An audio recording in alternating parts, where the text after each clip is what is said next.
Now that we've talked about the depressive disorders, let's move on to the bipolar and related disorders. People with bipolar disorder experience intense emotional states that represent a drastic change from their usual mood and behavior. The key identifying feature of bipolar disorder is the tendency of hypomanic or manic episodes to alternate with major depressive episodes. And the different types of the bipolar disorders are diagnosed based on the pattern and severity of the episodes. Now, let's take a look at some of these different mood disorders in graph form. So you already learned about major depressive disorder. In major depressive disorder, mood oscillates between depression and euthymia or normal mood, right? So it just kind of stays in this area right here. In terms of bipolar 1 disorder, mood goes all the way up to mania.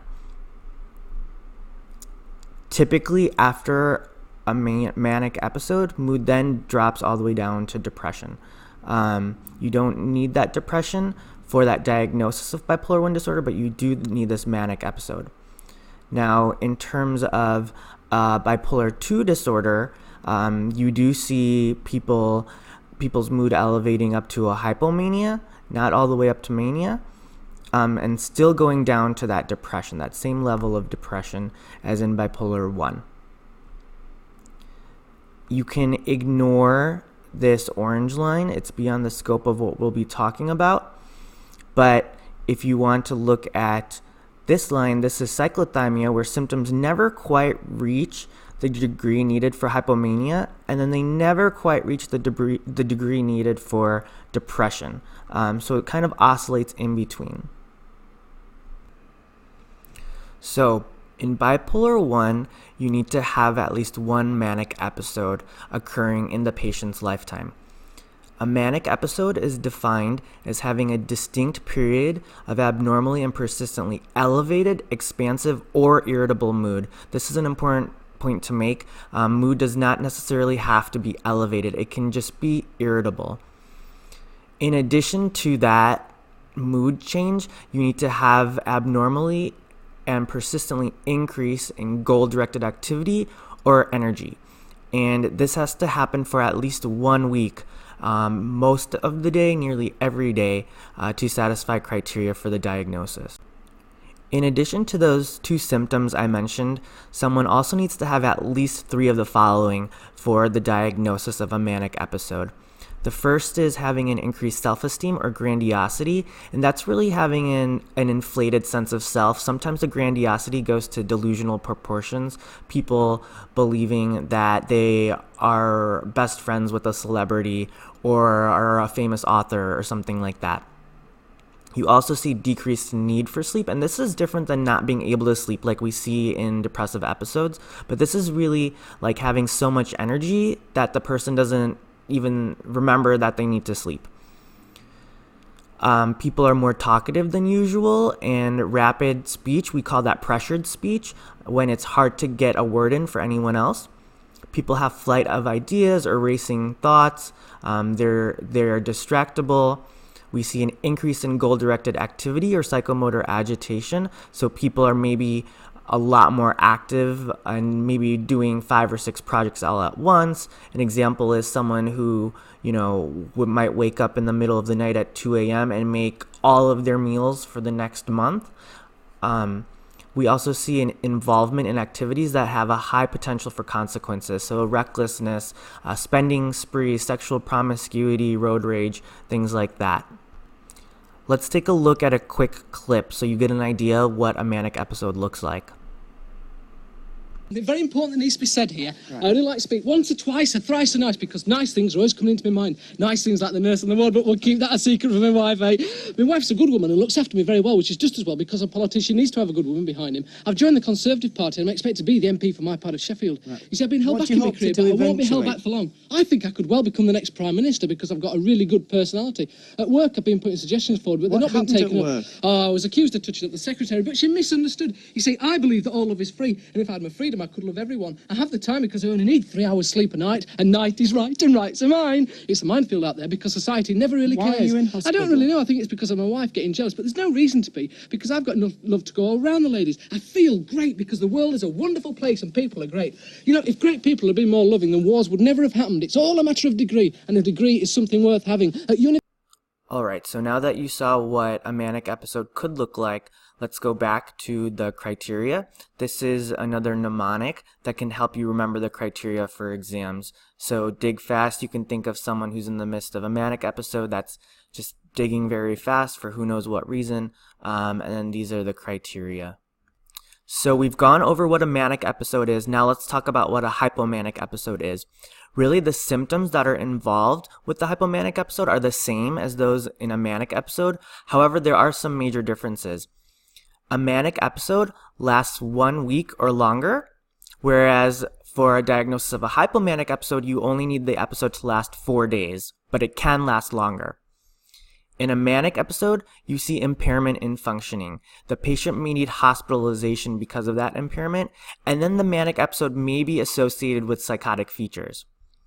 This is a really big distinction to make. In a hypomanic episode, there is a change in functioning, but there's not impairment in functioning, and oftentimes people are actually doing better than they do normally during a hypomanic episode. So people tend to really like their hypomanic episodes. No hospitalization is needed during a hypomanic episode, and hypomanic episodes by definition are never associated with psychotic features.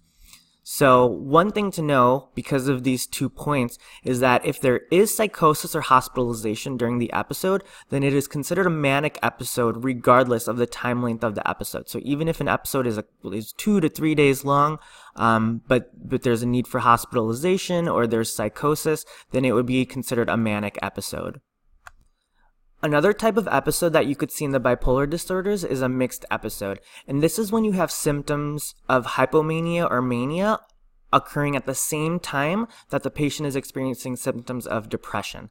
So if you look at this chart, a manic episode is elevated mood, a depressed episode is strictly decreased mood, but in a mixed episode you have both at the same time. So for example, you might have a patient that has racing thoughts, pressured speech, decreased need for sleep, but then at the same time they might have depressed mood, suicidality, etc.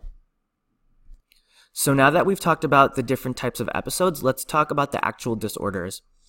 In a bipolar 1 disorder, you need to have a manic episode for the diagnosis. That is all you need to make the diagnosis. But know that in reality, these patients tend to have a lot of major depressive episodes too.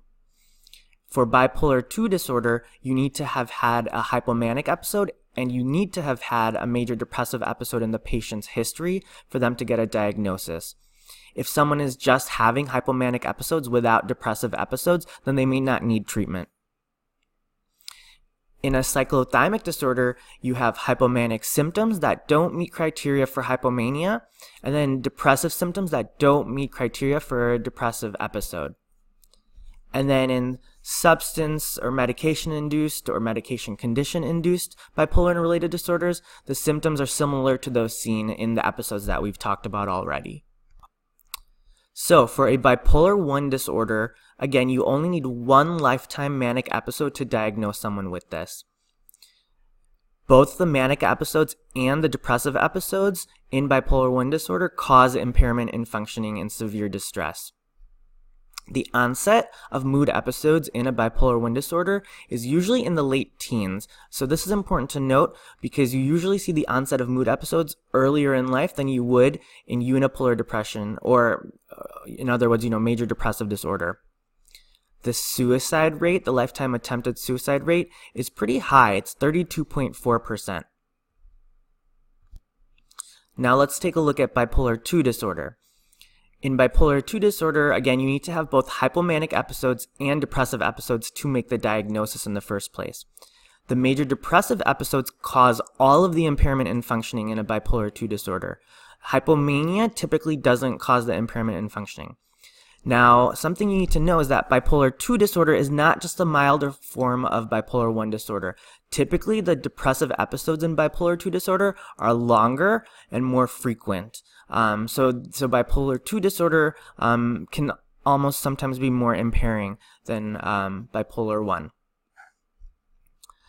The onset of illness in bipolar 2 disorder is slightly later than seen with bipolar disorder, but earlier than major depressive disorder. And then some of these patients eventually progress to having a diagnosis of bipolar 1 disorder once they manifest with an actual manic episode. The lifetime attempted suicide, again, is high. It's a little bit higher than what we see in bipolar 1. It's at 36.3. And the lethality of attempts tends to be higher in bipolar 2 than in bipolar 1 as well. So how frequently does mood actually cycle in the bipolar disorders? Well, typically, cycles can last from several days to months, and a manic episode can actually last up to 3 months naturally without treatment. Typically, people have 3 or less mood episodes in a year. However, when they have at least 4 mood episodes in a year, we call that rapid cycling, and that indicates to us that their bipolar disorder might be more difficult to treat. These individuals may feel that they always have to be on the lookout that their mood is about to change, so that can be stressful for them at baseline too.